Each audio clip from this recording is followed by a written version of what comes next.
Suscríbete a nuestro canal de YouTube, Salgado Numa.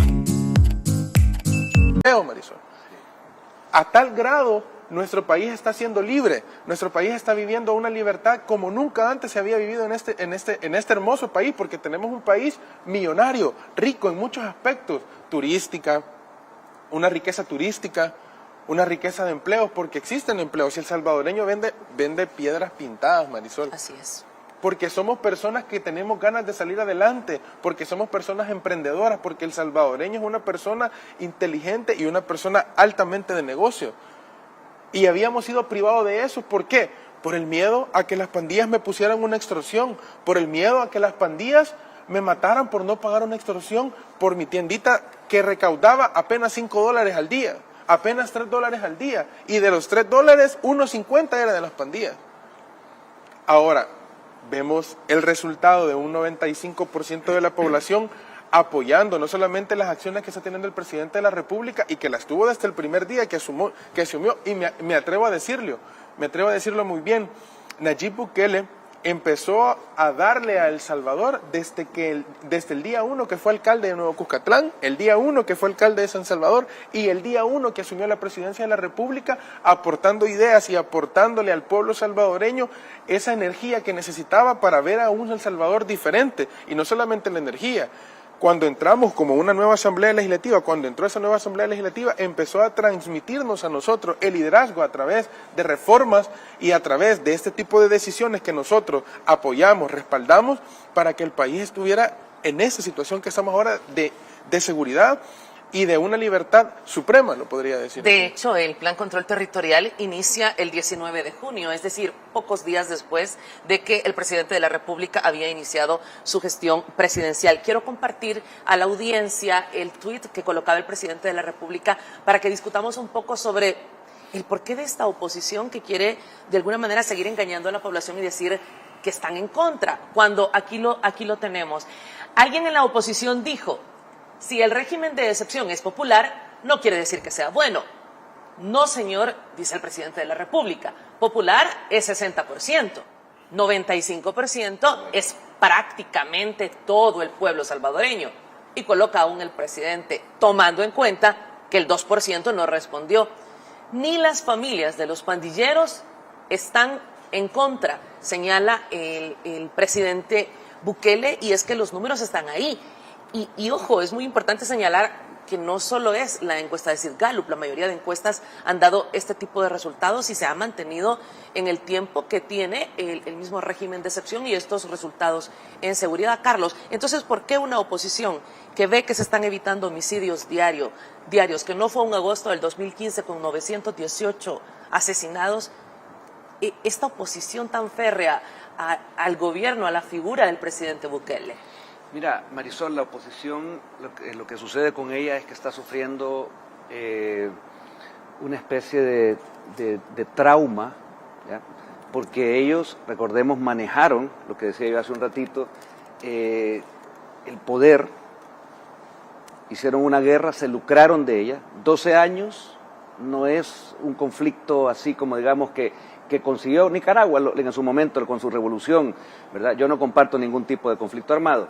Pero aquí hubo 12 años porque se lucraron de ellos. Cuando se les acabó la fiesta allá afuera, ¿verdad? Porque había financiamiento, aquí entraba $1 millón al día durante la guerra, al día, que entraba no para los salvadoreños, entraba para supuestamente este conflicto, y iba a quedar ese dinero a ¿cómo se llama? Yo siempre lo grafico de esta manera, a donde todos estos panzones generales, los dueños de ellos, la oligarquía, los mismos comandantes, pues nunca hicieron guerra. Ellos vivían en México, en Nicaragua, en otros lados, en Cuba, y era su paraíso, pero ellos se lucraron de esto. Claro, cuando después viene ese momento donde les dicen se acabó el festín, porque ya se acabó la Guerra Fría, así que pónganse de acuerdo y vean ustedes cómo hacen. Entonces dicen, ¿cómo vamos a hacer para seguir sacando este dinero?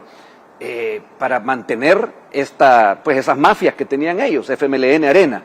Entonces se idearon esto de, acordémonos, las maras eran muchachos que estaban ahí a la deriva por una guerra, un fenómeno social que tristemente deja siempre una guerra, pero también quedaron muchos excombatientes. Uno de ellos, que mis respetos, porque aparte fueron engañados, y quedaron también lisiados, pero otros quedaron con un conocimiento de lograr el objetivo mediante la violencia armada. Entonces, claro, estos grandes generales y uno que se quedaba dormido ahí en la plenaria a cada rato, o se orinaba cuando andaba borracho ahí manejando, pero esos generalísimos y todos esos soldados y esos comandantes, ¿verdad?, que hacían la pantomima ante el pueblo, resulta que lo que hicieron fue organizar ejércitos. Y esas maras, que podría haber sido ese fenómeno trabajado desde un inicio, porque eran los grupitos de las pandillas que se dan de manera orgánica en todo barrio, en todo el mundo, pasaron a ser armadas por ellos. Y estoy hablando de datos reales, se les entregaron armas, se les entregó entrenamiento.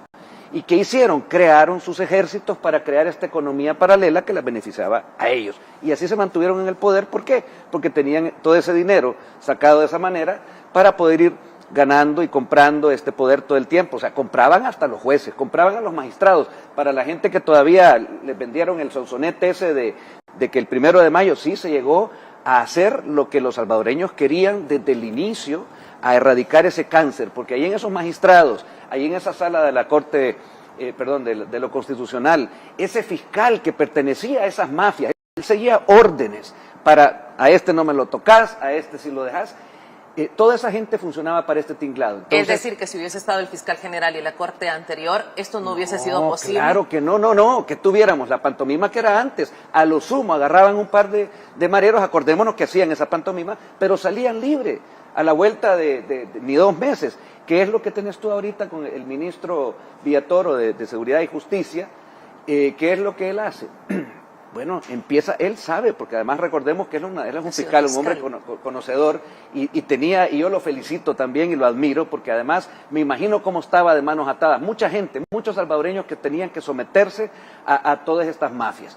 ¿Y qué hace? Bueno, empieza a desempolvar todos esos expedientes, todas esas clicas, todas esas maras. Estamos hablando, Marisol, que en nuestro país funcionaban ya de manera activa hasta hace 4 meses con la venia del FMLN y de Arena en sus acuerdos. Por ejemplo, la MS, 442 clicas, la 18 sureña, 160 clicas, la otro 18R, porque entre ellos eran divisiones, y lo vemos bien, las mismas divisiones que hacían el ejército o la guerrilla esta prendida de Cuba y de China, ¿verdad?, comunista de aquella época, ¿verdad? Estamos hablando de regimientos, de gente preparada. Incluso tú ves ahora, porque hasta se le salió a Safik Handal Jr.